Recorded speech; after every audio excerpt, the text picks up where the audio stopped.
ఆంధ్రప్రదేశ్ ప్రభుత్వానికి హైకోర్టు ఒక షాక్ ఇచ్చిందని చెప్పాలి. దేంట్లోనంటే వార్డుల పునర్విభజనకు సంబంధించి ఒక షాక్ ఇచ్చిందని చెప్పాలి. వాస్తవానికి ఏపీలో ఒక కీలక ప్రక్రియ ఇది. దీని మీద హైకోర్టు స్టే విధించింది.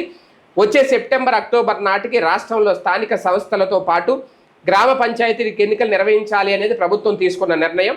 ఈ క్రమంలోనే కేంద్రం తీసుకురానున్న నియోజకవర్గాల పునర్విభజనకు అనుకూలంగా రాష్ట్రంలోని స్థానిక సంస్థల్లో కూడా మార్పులు చెయ్యాలి అనేది రాష్ట్ర ప్రభుత్వం నిర్ణయం తీసుకుంది. ఇలా చేయడం వల్ల కార్పొరేషన్లు అలాగే మున్సిపాలిటీల పరిధిలో వార్డుల పునర్విభజన ప్రక్రియ కూడా చేపట్టారు. గత నెలలో ప్రారంభమైంది ఈ ప్రక్రియ. దాదాపు పూర్తయ్యే దశకు కూడా వచ్చేసిందట. అయితే ఈ ప్రక్రియ ప్రారంభించిన నాటి నుంచి వైసీపీ నాయకులు, మాజీ కార్పొరేటర్లు, కౌన్సిలర్లు కూడా ఆందోళన వ్యక్తం చేస్తున్నారు.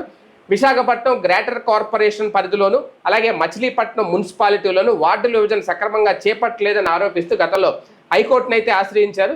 దీని మీద కోర్టు విచారణ చేపట్టింది. ఇప్పుడు వాటి విభజనను నిలిపేసింది.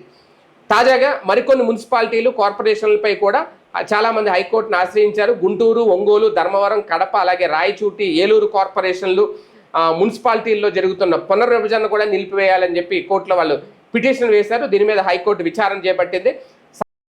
సదరు ప్రాంతాల్లోనే కాకుండా మిగిలిన వాటిలోనూ పునర్విభజన ప్రక్రియను నిలిపివేయాలి అంటూ తాజాగా హైకోర్టు ఆదేశాలు ఇచ్చిందట.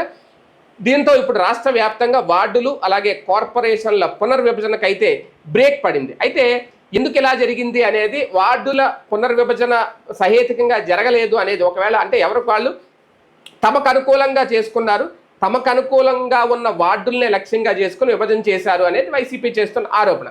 మరోవైపు దీన్ని బలంగా అడ్డుకునేందుకు అధికారులు సరైన ఆధారాలను హైకోర్టుకు చూపించలేకపోయారు. ఇక్కడ అది విషయం.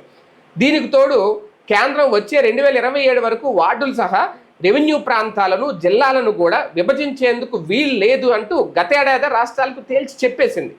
ఈ నేపథ్యంలో వైసీపీకి చెందిన నాయకులు హైకోర్టులో పిటిషన్ దాఖలు చేశారు. దీంతో ప్రస్తుతం స్టే ఇచ్చింది హైకోర్టు. ఆ వార్డుల విభజనను నిలిపివేయమంది. ఆల్రెడీ చేసినాయి కూడా. ఇది రాష్ట్ర ప్రభుత్వానికి